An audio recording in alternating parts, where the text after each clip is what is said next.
Para-SF are trained to survive on anything in the wild. सबसे पहले आपने roller stick से क्या करना है, इसका मूवमेंट को रोकना है, ठीक है। उसके बाद आपने दोनों उंगली से ऐसे पकड़ना है।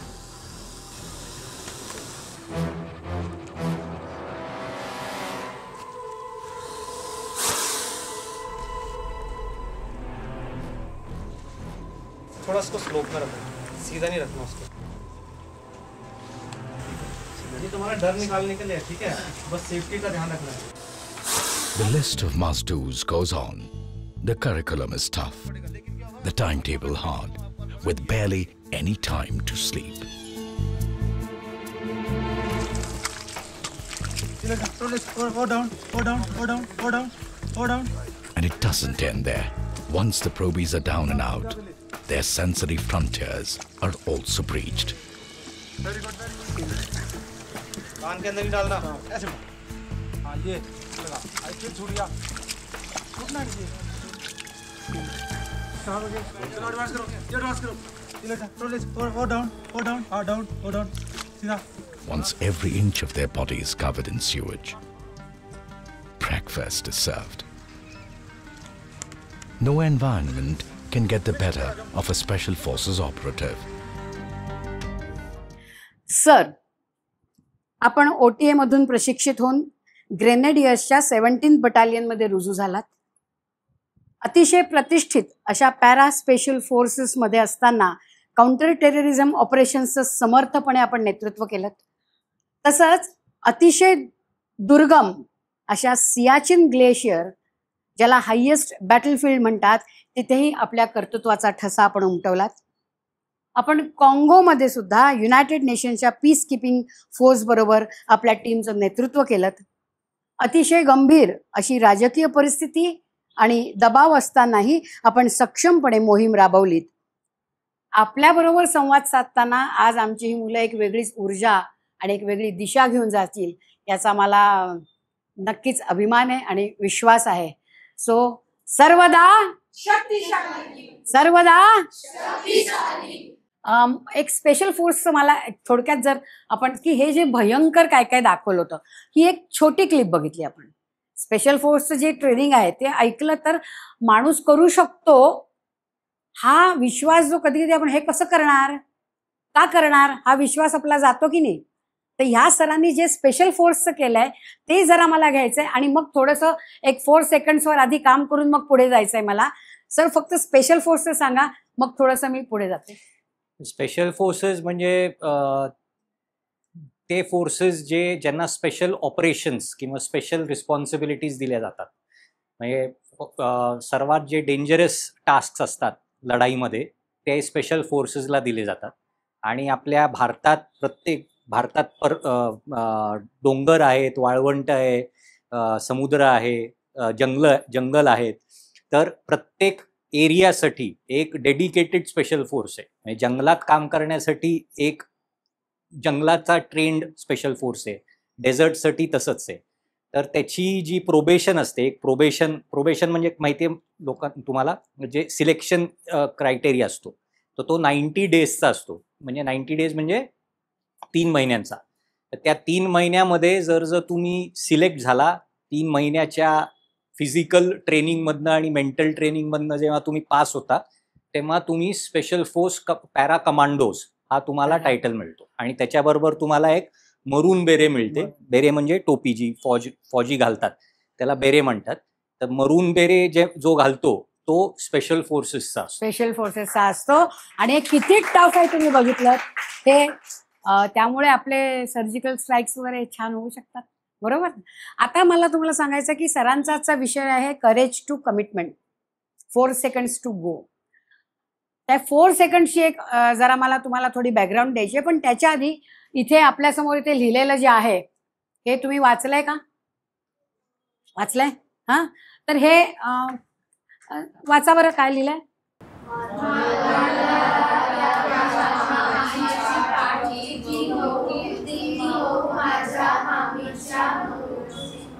वीस सेकंड झाली.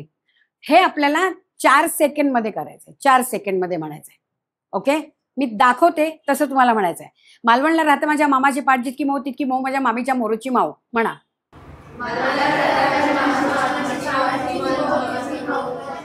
पाठ आली, माऊ आली, मालवण आलं. 4 सेकंड मध्ये म्हणायचंय. मालवणला राहते माझ्या मामाची पाठ, जितकी माऊ तितकी माऊ, माझ्या मामीच्या मोरूची माऊ.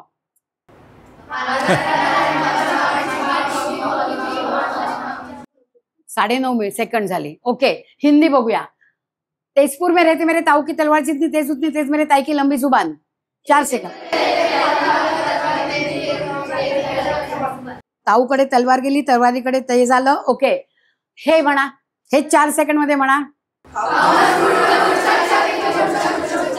हा, हे आता तुमचे 6 सेकंड मध्ये झालं, 4 नाहीच. अच्छा, संस्कृत तर अगदी सोपं आहे. तार तार तरव रवती रुत तरव तरतो रतई रतारता तित्री रवती तिरे तिरे तरव तरव. पटकन 4 सेकंड. तितर पक्षी उडाला तिथला. मला तुम्हाला सांगायचंय 4 सेकंड हा किती कमी वेळ आहे, आणि ह्या 4 सेकंड मध्ये आज आमच्या सरांनी काय केलं हे समजायला तुम्हाला जास्त सोपं पडेल. त्याच्यासाठी आपण हा एक्सरसाइज केला. याच्यासाठी थोडं कॉन्सन्ट्रेशन, थोडी सवय, क्विक, अलर्ट, आणि आपल्या मेंदूला थोडं जरा जाग आणायचा प्रयत्न आहे. हे करून बघा, मजा येते टंग ट्विस्टर्स मध्ये. ओके, चलो. सो आपण सर सुरुवात करूया. आपण पुण्याचे हो. का टाळ्या बिळ्या द्यायच्या की नाही पुणेकरांनी? ही शाळा कुठली बरं?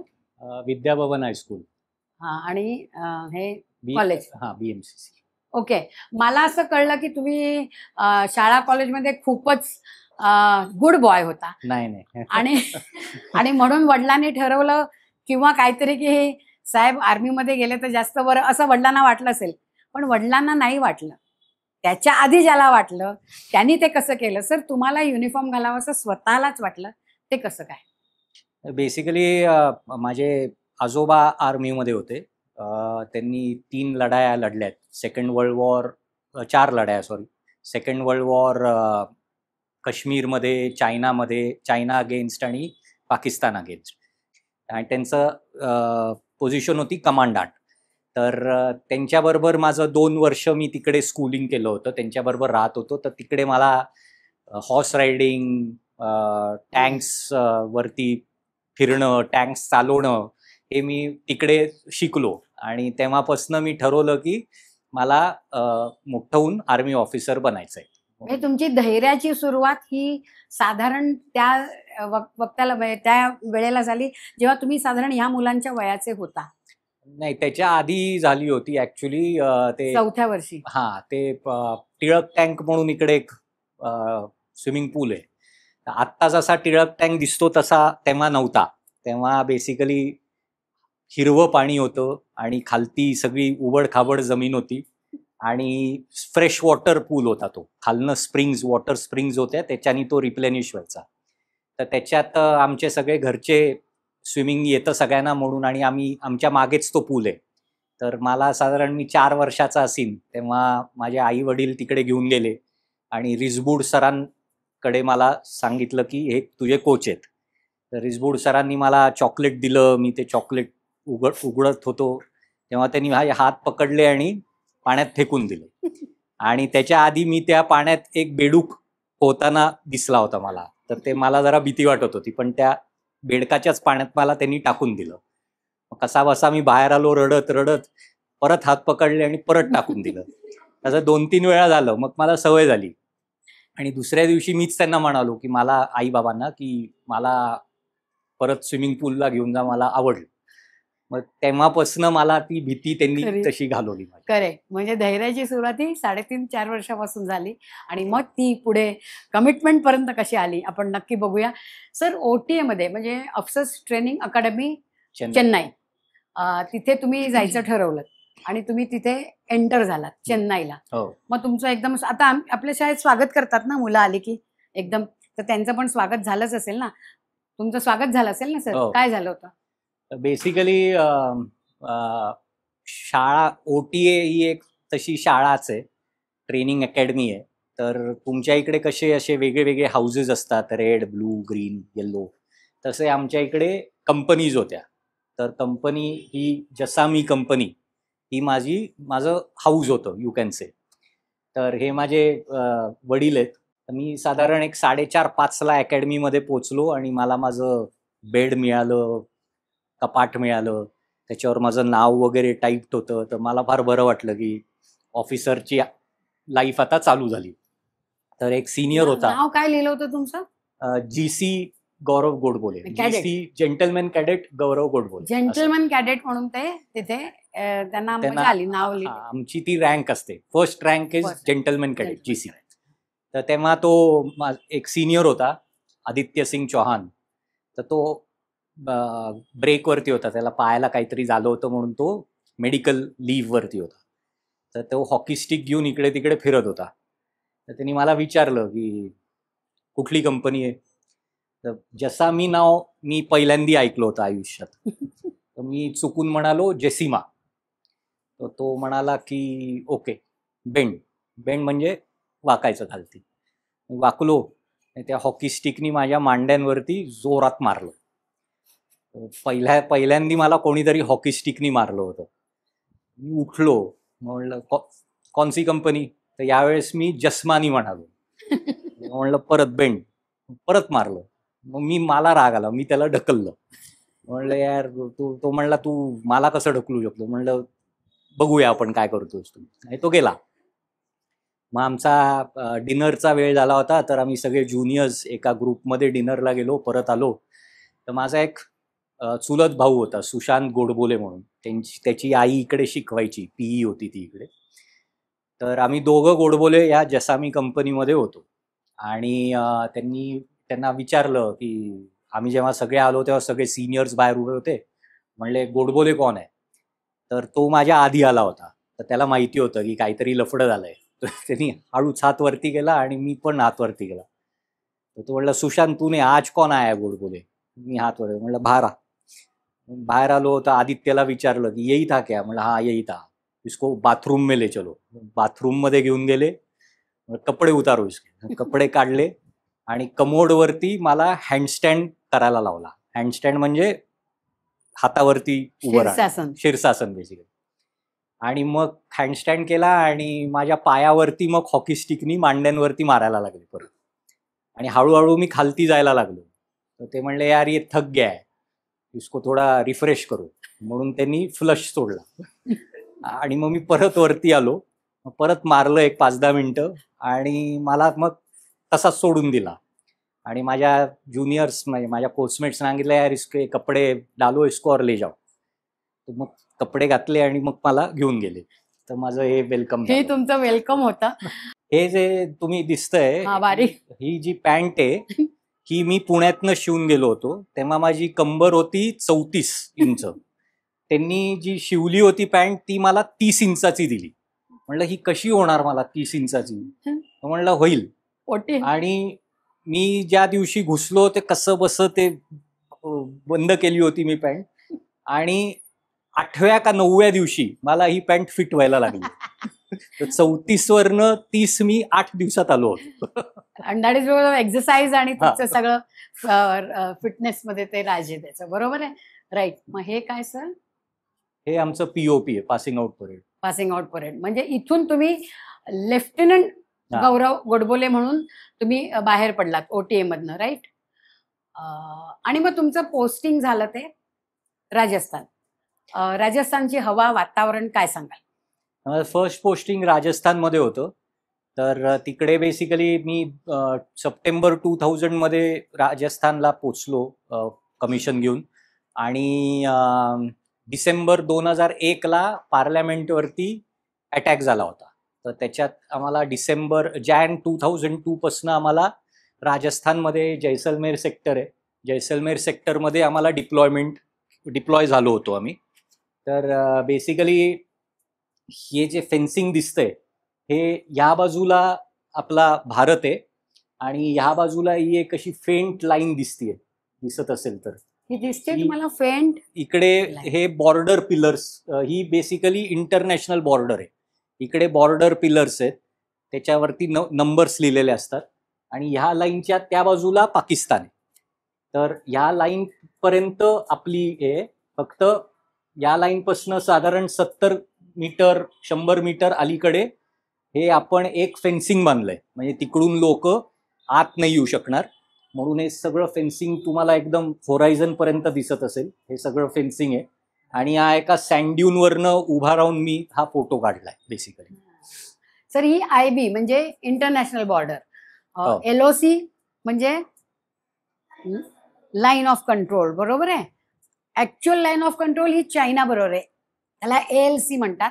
आणि ही इंटरनॅशनल बॉर्डर कंट्री पाकिस्तानशी डायरेक्ट. म्हणजे सर तुम्ही अगदी पाकिस्तान तुमच्या ते सोल्जर्स तुम्हाला बघत होते, तुम्ही त्यांना बघत होता आणि तुम्ही त्यांना बरोबर तब्येतीत तिथे ठेवलेलं, जागच्या जागी राहा, हो. है ना. हा फोटो बघितला की मला असं वाटतं कॉन्फिडन्स जो काय माणसाचा असतो तो इथे दिसतो की भाई आ जाओ मैं हूं या. मग तो समोरचा म्हणत असेल हाय भाई है बड़े लोग, इनका तो नाम ही काफी है ना. नाम कुठलं कुठलं नाम है ना. तुम्हाला नाम नमक निशान मी काय सांगितलं होतं, नाम त्यांची आयदर पलटण असते किंवा देश, बरोबर. आणि नमक देशाचं आणि निशान तिरंगा. सो नाम नमक निशान. तो अभी पाकिस्तानी बोलते हो कि भाई ये इंडियन आर्मी का बंदा है, हम क्या करें, इसका नाम ही काफी है. सर हे काय आहे. तर बेसिकली राजस्थानमध्ये मे महिन्यात, जून, मार्च, एप्रिल, मे महिन्यात खूप गरमी असते. Temperatures are between 45 to 55 degrees. तर तेव्हा हे बेसिकली आमचे सगळे ट्रूप्स जे होते ते राजस्थान आणि हरियाणातले होते. तर ते राजस्थान हरियाणामध्ये हे अशी घरं बांधतात, याला टाटी म्हणतात. ते गवताची घरं असतात बेसिकली, ड्राईड गवत. आणि त्याच्यावर दर 2 तासांनी पाणी शिंपडायचं असतं, म्हणजे आतली जी रूम आहे ती थंड राहते. तर ते आम्ही जेव्हा टेम्परेचर जास्त झालं होतं आणि आम्ही वर्षभर होतो तिकडे, तर उन्हाळ्याच्या महिन्यांमध्ये आम्ही या अशा घरांमध्ये राहायचो, कारण बाहेर पडलं तर ऊन खूप असायचं आणि डिहायड्रेशन होण्याचे खूप चान्सेस असायचे. म्हणून आम्ही जितकं होईल तितकं शेल्टरमध्ये राहायचो अशा. म्हणजे राजस्थानचं वाळवंट म्हणजे 50 डिग्री 56 डिग्री टेम्परेचर. पुण्यात वाढलं की किती वाढतं, 38 39 साधारण, पेपरला पण वाचलंय. मग घरात AC येतात फटाफट सगळ्या बेडरूममध्ये येतात, मग प्लस हॉलमध्ये पण पाहिजे, कारण आपल्याला गरम होतं. बाहेर आपण जात नाही, दुपारी 1 ते 5 रस्ता क्रिकेट खेळावा एवढा मोकळा ठेवतो, हीटमध्ये जायचं नाही. ही माणसं 56 डिग्री टेम्परेचरमध्ये आपल्या देशाचं रक्षण करायला तिथे उभे असतात. आणि कोणाच्या चेहऱ्यावर दुःख आहे, त्रास आहे नाही, दे आर मॅनेजिंग. माणसाचं शरीर सगळं काही मॅनेज करतं, आपण सवय लावत नाही आपल्या शरीराला, बरोबर आहे. सो हे 56 डिग्री टेम्परेचरमध्ये राहून आणि त्यांनी काय केलं ते तर आणि इंटरेस्टिंग आहे. आपण थोडं पुढे जाऊया. याला निसान जोंगा 1 टन असं म्हणतात. तर 1 टन गाडी आमची गाडी होती. आम्ही जेव्हा पण रेकी वगैरे जायचो, ऑपरेशन्सला जायचो, तेव्हा या गाडीतनं आम्ही जायचो. तर बेसिकली आमचं एक जॉईंट ऑपरेशन होतं US मरीन्स बरोबर. तर तेव्हा आम्हाला एक टास्क दिला होता की गाडी सकट 84 आवर्ससाठी आम्ही लपायचं, गाडी सकट, आणि आम्ही 6 लोक, आणि ते आम्हाला शोधणार डेझर्ट्समध्ये. तर गाडी आम्ही कशी लपवायचो, बेसिकली तिकडे सँड ड्यून्स असतात याच्यात राजस्थानमध्ये. तर ते सँड ड्यून्स खणून ही गाडी लपवायला लागते, आणि त्या गाडीच्या खालती आम्ही झोपायचो इकडे. तर आम्हाला शेल्टर पण मिळायचं, शेड पण मिळायची. आणि हे जे मागे जे दिसतंय त्याच्यात आमचं सगळं खाणं पिण्याचं रेडी टू ईट मील्स जे असतात त्या असायच्या. तर तिकडून आम्ही सगळं खायचो. तर साहेब त्यांच्या 5 लोकांबरोबर निघाले तिकडे आणि त्यांनी ती गाडी त्या सँड ड्यून्सच्या आत जाऊन लपवली होती. सर किती घंटे झाले, 84 आवर्स झाले. तुम्हाला काय फोन आला नाही, कोणी शोधलं नाही, काय झालं? 84 नंतर मी फोन केला माझ्या सीओला की सर अजून कोणी आलं नाही आणि माझं खाणं संपलंय आता. तर ते म्हणले अजून 12 तास थांब. तर 84चे 96 झाले. आता म्हणजे अमेरिकन तुम्हाला शोधू शकले नाही शकले, म्हणून आवर्स वाढवले त्यांनी. तर म्हणलं आता खायचं काय, तर आमचं खाणं संपलं, थोडंफार पाणी उरलं होतं. मग रात्री आम्ही 2 जण निघायचो, ससे, बटेर, साप वगैरे जे काही मिळायचं ते आम्ही खायचो. 96 आवर झाल्यानंतर परत फोन केला, म्हणलं सर आता साप पण संपलेत आता तरी काय. तर ते म्हणले बरं ठीक आहे. तर ते अमेरिकनचा फोन आला मला, त्याचा जो ऑफिसर होता, की आम्ही शोधू नाही शकत होत तुम्हाला, तुम्ही बाहेर येऊन आम्हाला काहीतरी सिग्नल द्या. तर मग आम्ही बाहेर गेलो आणि सिग्नल दिला. ते 5 मिनिटात आले. म्हणलं ती गाडी कुठे आहे तुमची? गाडी या ड्यूनमध्ये आहे, म्हणजे काढा. तर काढली आणि ती आली गाडी. तर ते सगळं बघून ते पण म्हणाले की hats off to the Indian army. Indian आर्मीला एक हॅट्स ऑफ दिलेलं.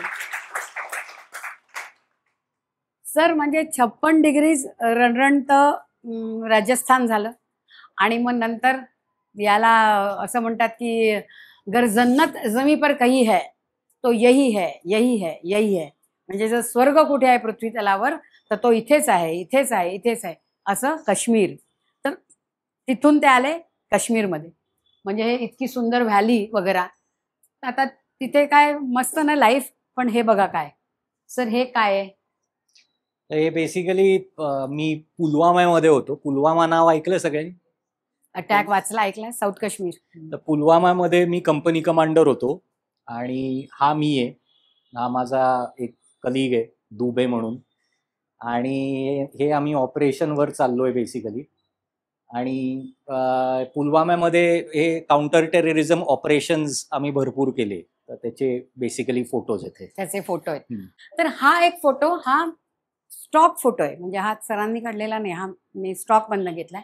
मला तुम्हाला एक सांगायची स्टोरी की जी तुम्ही ऐकून तुम्हाला त्यातलं गांभीर्य कळेल काय ते. की सपोज तुम्ही असं समजा, हे सर आहेत, हे खाली बसलेत आणि हा सरांचा बडी आहे, तो जो आहे तो, याचं नाव आहे बिलाल. हे गौरव सर आहेत, बरोबर. आता हे खाली का बसले तर थोडीशी त्याची बॅकग्राऊंड मी तुम्हाला देते. की बिलाल रोजे ठेवायचा, तुम्हाला माहिती ना. इथे रमजानचे रोजे ठेवतात, माहिती आहे ना. मग ते सकाळ ते 12 तास काही खात नाहीत आणि मग नंतर एकदम रात्री जेवतात, पाणी पण पित नाहीत. तर सरांचा तो जो बिलाल होता, जो सिपाही त्यांच्याबरोबर जो होता, म्हणजे ते ही वॉज अ सोल्जर. तर तो रोजा ठेवतो म्हटल्यावर सर बोलले की मी खाणं बरोबर नाही. तो रोजे ठेवतो आणि आम्ही मिशनला निघालेलो आहे ऑपरेशनसाठी. तर सर बोलले मी पण आता रोजा ठेवतो, तू ठेवतो मी पण ठेवतो. तो बोला साहब आपको नहीं जमेगा. साहब बोले नहीं कैसे जमेगा, जमेगा मैं भी करूंगा. आणि मग ते दोघं ऑपरेशनला निघाले. पण एक स्टेज अशी आली की जेव्हा त्यांना कळलं की आता या ठिकाणी त्यांना ते टेररिस्टचं काहीतरी इथे ऑपरेशन करावं लागणार आहे, त्याच्यात थोडंसं मागे सर थांबले, बसले आणि थोडे दमले. तर बिलाल सरांना म्हणाला की सर आप रुको, मैं आगे जाता हूं. मग सर हा निघाला, तुम्ही इथे थोडे थांबला होतात, पुढे काय झालं? मी आणि अजून एक पुण्याचेच ऑफिसर आहेत, जनरल आता झालेत ते, जनरल जोशी. आम्ही कंपनी कमांडर्स होतो. आम्ही बसलो होतो इकडे आणि त्यांची 2 लोक आणि बिलाल एक गावापासनं जरा लांब असं एक थोडंसं लांब एक घर होतं. तर तिकडे आम्ही विचार केला की रात्र होस्तपर्यंत तिकडे थांबायचं आणि मग रात्री सर्च करायला सुरू करायचं.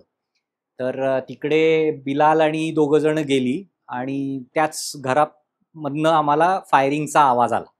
तर आम्ही पण पळत गेलो.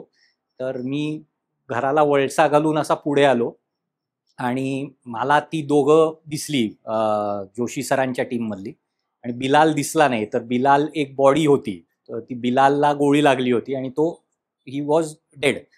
आणि मग आम्ही फायर फाईट केली आणि मिलिटंट्सना मारलं, याची बॉडी रिकवर केली आणि देन विथ फुल ऑनर्स त्याची बॉडी त्याच्या घरी पोचवली. काश्मीरचाच राहणारा होता तो.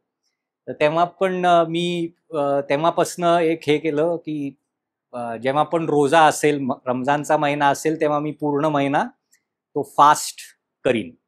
तर अराउंड 12-13 वर्ष मी तो केला फास्ट. म्हणजे 2020-21 पर्यंत करत होतो. म्हणजे त्याच्या फॅमिलीला एक असं झालं की आमचा मुलगा जो रोजा करत होता तो राहिला नाही, पण हा दुसरा मुलगा आहे की जो त्याच्यासाठी रोजा ठेवतो आहे. आणि हे एका ऑफिसरचं आपल्या सोल्जरशी असलेलं नातं, हे रक्ताचं नातं नाही, हे आपल्या म्हणजे बहीण भावांचं असं नातं नाही, पण हे एक बडीचं जे स्पिरिट आहे की तो नाही तर त्याचा रोजा मी ठेवेन, असं म्हणत गोडबोले सरांनी तो रोजा 12 वर्ष कंटिन्यू केला. आणि ह्या स्पिरिटला आपण एकदा जोरदार टाळ्या देऊ. तो मी तर थांबलो नसतो आणि मी गेलो असतो तर मी आज इकडे नसतो उभा, एवढं सांगतोय. हा म्हणजे ऍक्च्युली असं कसं झालं की ते बिलालनी त्या गोळ्या घेतल्या, तो पुढे गेला म्हणून त्याला लागल्या, सर पुढे गेले असते तर त्यांना लागल्या असत्या. आणि ही कृतज्ञता, त्या बिलालशी असलेली कृतज्ञता व्यक्त करायला सरांनी 12 वर्ष रोजा ठेवला. एक आपण थोडंसं आता पुढे जाऊया.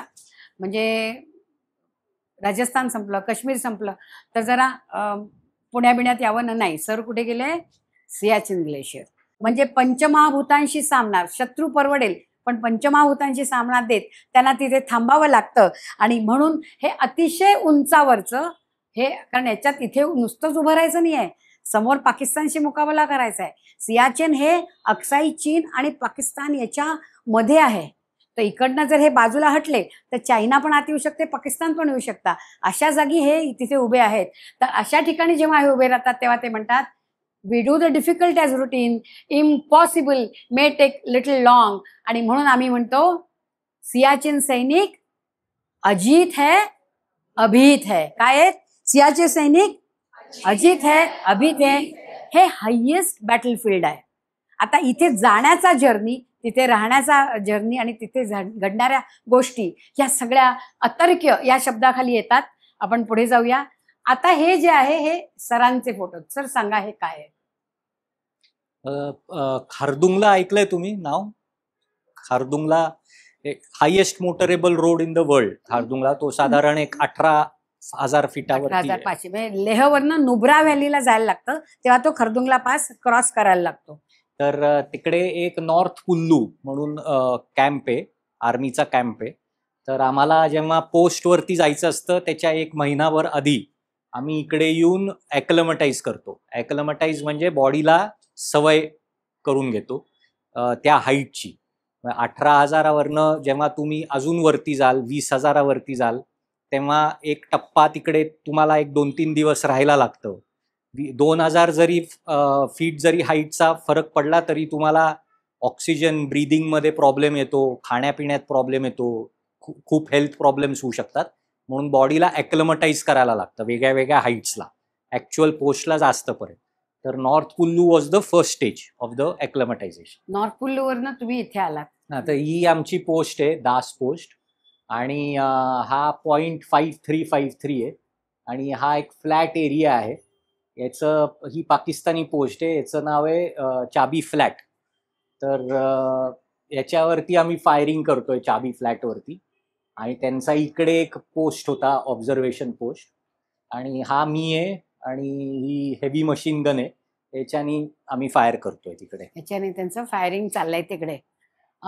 सियाचीनच्या याच्यात एकच आहे सर की तिथे माणसाला भूक तर लागणं शक्य नाही, ऑक्सिजनच कमी असतो. सियाचीन टेन्युअर करून खाली आलेला माणूस 17 किलो वजन जातं, कमी होतं त्यांचं. काही जणांची सायकी जाते, काही जणांचा एखादा लिंब जातो, असं बरंच काय काय होतं.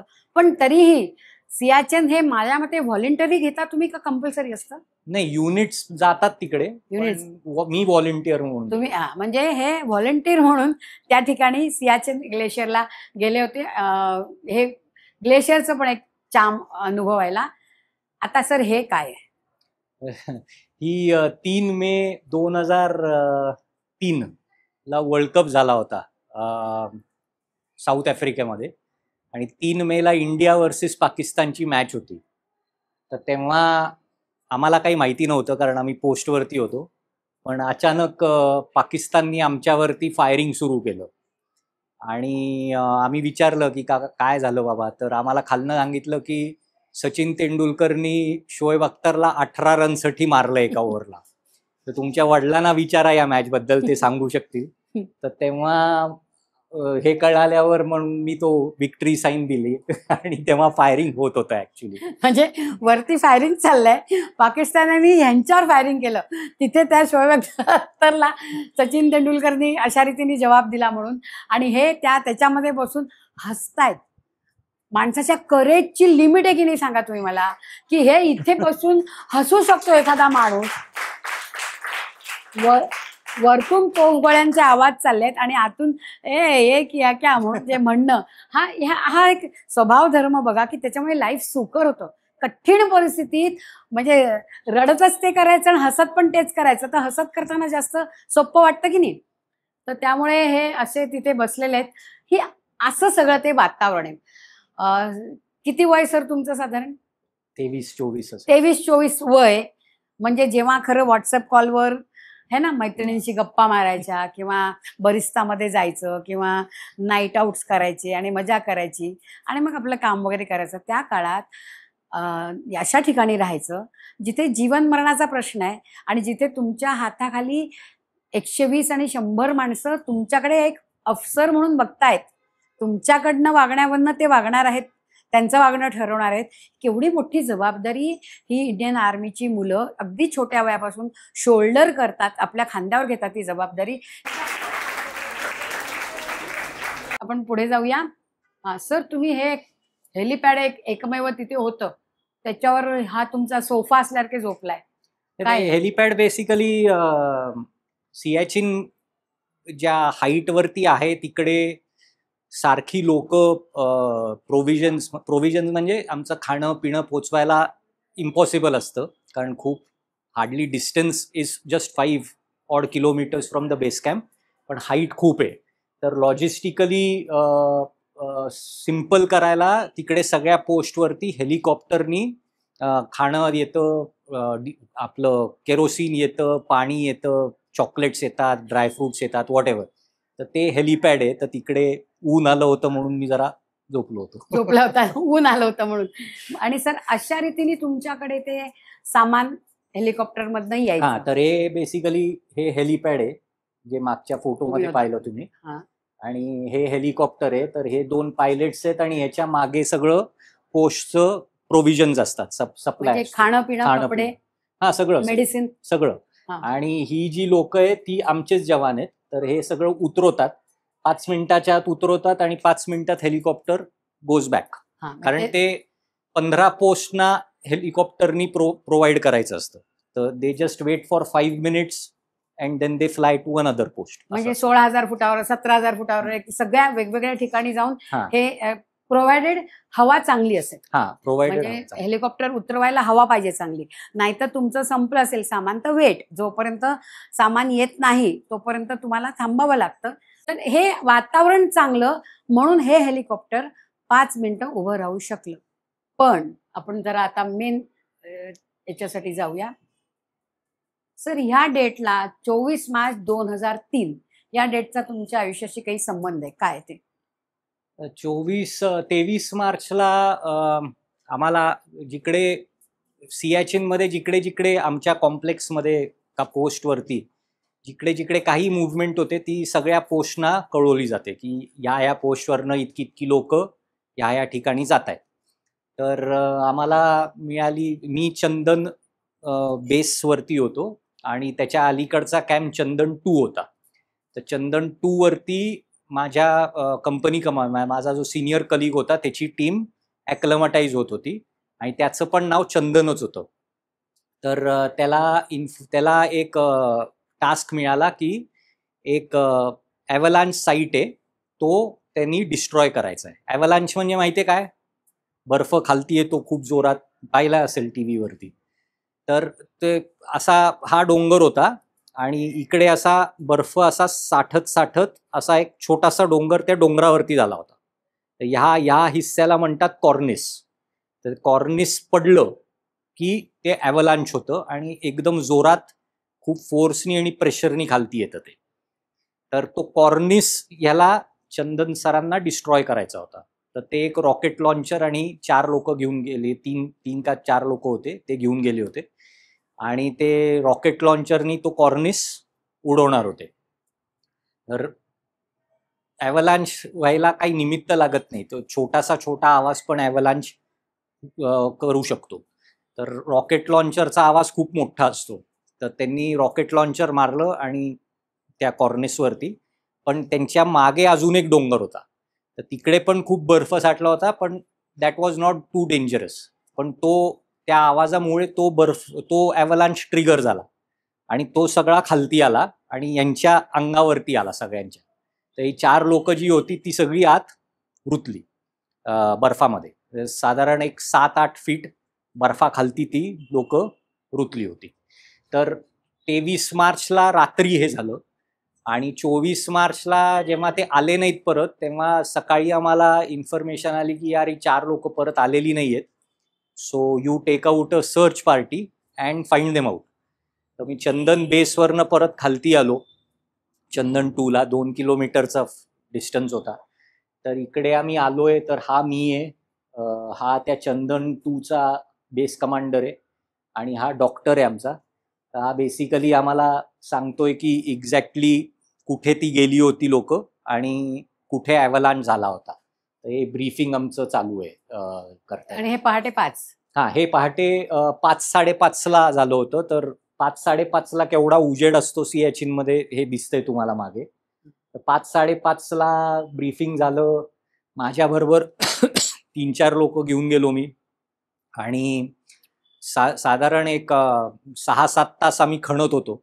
म्हणजे सिनारिओ असा असेल सर की तुम्ही आलात तिथे आणि तुम्हाला असं एक पठार बर्फाचं सगळं दिसतं. बर्फाच्या पठारामध्ये कोण कुठे आत दडलं गेलंय, दाबलं गेलंय हे तुम्हाला माहिती नव्हतं. श्वास घ्यायला तकलीफ, चालायला प्रॉब्लेम आणि एवढी थंडी, हे सकाळचं सगळं सिनारिओ आणि त्याच्यातून आपल्या बडीजच्या 4 बॉडीज आपल्याला इंटॅक्ट बाहेर काढायच्या शोधून या सगळ्या बर्फात. एखादा माणूस किती तास करू, पण 1 तासांनी नाही मिळालं, थांबले नाहीत. 2 तासांनी मिळालं नाही, थांबले नाहीत. 3 तास झाले, 4, किती तास शोधलत सर तुम्ही? 6.5-7 तास. 7 तास त्या बर्फामध्ये आपल्या वडिशच्या बॉडी शोधायच्या. कारण का तर त्या अर्थात तुम्ही ते शोधलत आणि ते शोधताना सर तुम्हाला त्या 4 बॉडीज दिसल्या. काय केलं मग तुम्ही? मग त्या बॉडीज खालती बेस कॅम्पला पाठवायच्या होत्या. तर एकच उपाय होता, हेलिकॉप्टर बोलवून त्यांना पाठवायचं खालती. पण हे जे सगळं दिसतंय इकडे, लँडिंगला हेलिकॉप्टरला अजिबात जागा नव्हती. तर मी त्या पायलटशी बोलत होतो, तर तो म्हणाला की याला लँडिंग शू म्हणतात हेलिकॉप्टरच्या या बारला. तर तो म्हणला की मी एकच शू टेकवू शकतो त्या, आणि ते पण एक 4-5 सेकंद. तर त्या 4-5 सेकंदात तुला बॉडीज आत ढकलता आल्या तर ढकल. तर मी त्याला सांगितलं की तू एक राऊंड मारून ये, आम्ही त्या प्लॅन करतो इकडे. तर आम्ही सगळ्या बॉडीज एकत्र ठेवल्या आणि तो आला, त्यांनी लँड केलं. त्याला काय वाटलं नाही कम्फर्टेबल म्हणून परत वरती गेला, परत पाहिलं, परत लँड केलं आणि त्या 4-5 सेकंदात आम्ही 4 बॉडीज आत ठेवल्या आणि he flew within 6-7 seconds he was away. Flew back. 4 सेकंडचं महत्व मी तुम्हाला जे सांगत होते. बॉडीचं दुःख अतिप्रचंड. आपला बॉडी जातोय हे म्हणताना आजही गळ्यात चोख होतो माणसाचा सांगताना. पण का पाठवायचं होतं सर तुम्हाला? व्हॉट वॉज द रिझन की ते तिथे त्या बॉडीज ह्या ज्याच्या त्याच्या घरी जाणं, ह्याच्या मागे काय तुमची सायकॉलॉजी असते, म्हणजे फौजीची जनरली? बेसिकली आता घरच्यांना आम्ही दररोज फोन उचलून फोन करू शकत नव्हतो तिकडे, कारण फोन करायची सोय नव्हती. कधीतरी आमच्याकडे सॅटेलाइट फोन यायचा, त्यांनी आम्ही बोलायचो. तर it was our duty that even if they are dead, they should reach their home and they should at least be given a respectable burial, whatever. So म्हणून तो एक मेन होतं की त्यांच्या घरच्यांना त्यांच्या बॉडीज मिळायला पाहिजेत, म्हणजे they should they will feel good. आम्हाला काहीच मिळालं नाही असं व्हायला नको. प्रत्येक ठिकाणी प्रत्येक क्षणी मी नव्हतो, पण जो दुसरा आहे तो इक्वली माझ्या बरोबरचा आहे, त्याच्या आयुष्याची जबाबदारी माझी आहे, हे फिलिंग प्रत्येकाबद्दल कॅरी करताना, मग तो सोल्जर असो, आपला कमांडिंग ऑफिसर असो किंवा आपला कोर्समेट असो, आपला कोणी असो, हे सगळे हे कॅरी करतात की मला तुझ्या घरी तुला सुखरूप पोचवायचं आहे बाबा. एवढी मोठी, म्हणजे हे आपल्याला अनइमॅजिनेबल आहे की त्या सगळ्यामधनं तो जो शोधून काढायचा. बरं, तुम्ही कुदळीने खोदू नाही शकत, कारण माणूस असेल तर आत कसं करणार? सरांनी जी त्यांना सांगताना दुःख होतं की त्यांनी ज्यांची त्या चंदन सरांची बॉडी यांना मिळाली. सर कशा स्थितीत बॉडी बघितली तुम्ही ती जी काढली होती बाहेर? ती इट वॉज लाईक, म्हणजे इट वॉज लाईक ते बॉडी अशी आपण जसे उभे होत तशी नव्हतीच, म्हणजे ती अशी पिलो. फोल्डेबल बॉडी झाली होती. कारण तो बर्फाचा इतका जोरात धक्का लागला असेल त्यांना की त्यांचं पूर्ण स्पायनल कॉर्ड सगळं हे झालं असेल. तर it was a very elastic body, म्हणजे असं ते Just हे fold. नव्हतंच. We couldn't make him stand or sit. तुम्ही हा, like it was fold stretch. करून त्यांना ती हा. पाठवावी. अशी पाठवताना मला एकच हवंय सर, की अशा वेळेला जे तुम्ही इमोशनल माणूस आहे, इमोशनल होणार, ज्याच्याबरोबर मी आत्ता बोललोय आणि मी आत्ता वर आहे आणि तो आत्ता नाही आहे, तर ते इमोशनल होणं हे तुम्ही कशा रीतीने कंट्रोल करता? कारण आय नो तुम्ही अफसर, तुमच्या बरोबर माणसं असतात, काय केलं तुम्ही? ते आता इमोशन्स तर होणारच, स्वाभाविक आहे. पण ऑफिसर्स आणि जवानमध्ये हाच फरक असतो की we are trained to have control over the emotions. Emotions. कारण जर आम्ही इमोशन्स दाखवल्या तर मग जवान पण म्हणतील की यार हे नाही होऊ शकणार, किंवा this is a difficult job to do. तर तसं इमोशन्स जर दाखवल्या तर the people who are coming with us, they will also not follow us, Right. and the task won't be achieved. Right. For example Kargil war मध्ये ऐकलंय Kargil war बद्दल? Kargil war मध्ये maximum casualties ज्या झाल्या, मॅक्सिमम लोक जी गेली ती यंग ऑफिसर्स होती, hardly 24-25 years of age. Why did they go? Because they were leading from the front, and because they were leading from the front, the jawans were also following them. बरोबर. जर ते म्हणाले असते की यार हा फार मोठा डोंगर आहे, नाही चढू शकणार, तर जवान पण म्हणाले असते ठीक आहे हा फार मोठा डोंगर आहे, नाही चढू शकणार. करेक्ट, तसं. Correct, right. आणि सर हा फोटो बघताना तुम्हाला आता कळेल की कृतज्ञता म्हणजे काय. मला तर या कॅप्शन द्यायची झाली तर मी त्याला कृतज्ञता असा कॅप्शन देईल. कारण हा तुमचा डॉग सर तुमच्या बरोबर आणि ह्यांनी तुम्हाला मदत केली, तर कधीपासून हा तुमच्या बरोबर, आणि सर त्याला किती प्रेमाने तिथे ते आपली कृतज्ञता व्यक्त करून खायला घालतात. हा तुमच्याबरोबर कसा होता? हा पोस्ट डॉग होता आमचा.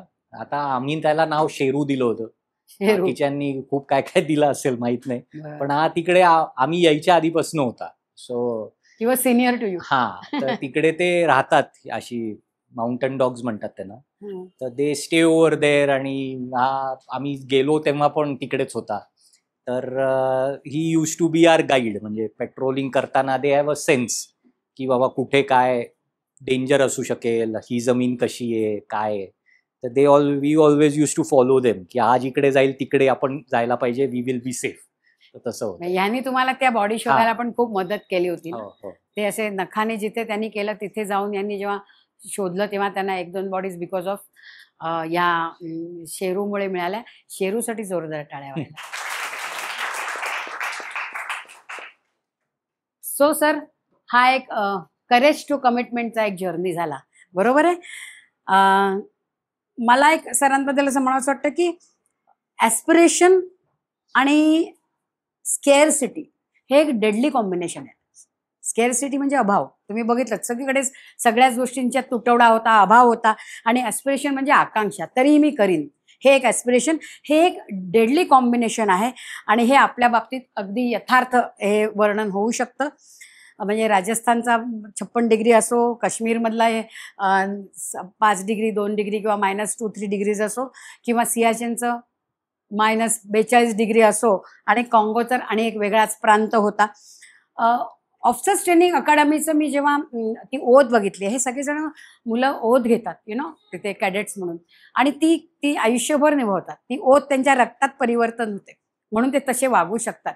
नुसतं भारत माझा देश आहे, सारे भारतीय माझे बांधव आहेत बोलण्यापुरतं नाही, ते त्यांच्या शरीरामध्ये भिनतं. तर त्याच्यातलं एक सर मी बघितलं होतं कलम, त्यात असं लिहिलं होतं, I will act honestly with my colleagues, I'll act honestly with my colleagues and protect the prestige of my position.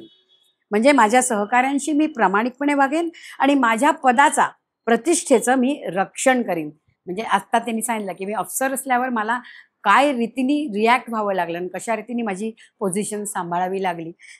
मला असं वाटतं की धैर्य ते वचनबद्धता, करेज टू कमिटमेंट हा आजचा निव्वळ विषय नव्हता, तर त्याला साजेशी अशी आपली वृत्ती आणि आपली कृती होती. आपल्या या अनुभवाचा सर आमच्या मुलांना नक्कीच फायदा होईल आणि आयुष्यात एक वेगळा आयाम त्यांना सापडेल असं मला नक्की वाटतं. Thank you very much sir. तुमच्या पुढच्या कारकिर्दीसाठी आमच्या सगळ्यांच्या शुभेच्छा. Thank you. मला असं वाटतं तुम्ही एक काही मेसेज थोडक्यात या मुलांना द्या.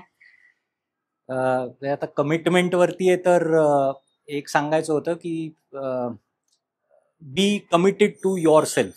म्हणजे तुमचे खूप, आता तुम्ही 8वीत आहात, तुमचे खूप स्वप्न असतील. मला IAS बनायचंय, डॉक्टर बनायचंय, आर्मी ऑफिसर बनायचंय, एक्सेट्रा एक्सेट्रा. जे काही तुमचं ॲम्बिशन असेल, जे काही तुमचा एम असेल, त्याच्याशी तुम्ही कमिटेड राहा. कारण त्याच्याबरोबर तुम्ही फेलियर व्हाल. मी कितीतरी वेळा फेल झालो आहे आणि मग मला जाऊन NDA माझं झालं नाही, IMA झालं नाही, पण OTA झालं. आय वॉज कमिटेड की बाबा काही झालं तरी आर्मीत जायचं आहे मला. तर तसं तुम्ही पण कमिटेड राहा. And committed to your self, committed to your ambition, to your goal. आणि जे काही कराल ते ऑनेस्टली करा. And you will be able to achieve whatever you have strived for. मला आता आठवलं एक हिंदी कविता है, लहरों से डरकर कभी नौका पार नहीं होती, कोशिश करने वालों की कभी हार नहीं होती. तर त्यामुळे कोशिश करत राहा. आयुष्यात कधीही ती हार तुम्हाला बघावी लागणार नाही. आणि बघावी लागली तरी कोशिश करायची आहे म्हणून तुम्ही त्या पुढे आपल्याला रस्ता काढत काढत काढत वाट काढत पुढे जाल. कारण कोशिश हेच अल्टिमेटली तुम्हाला, प्रयत्न हेच तुम्हाला सिद्धीपर्यंत पोचवत असतं. आपल्या सगळ्यांच्या तर्फे आपण एकदा जोरदार सरांना जय हिंद म्हणून उभे राहा. Yes say Jai Hind.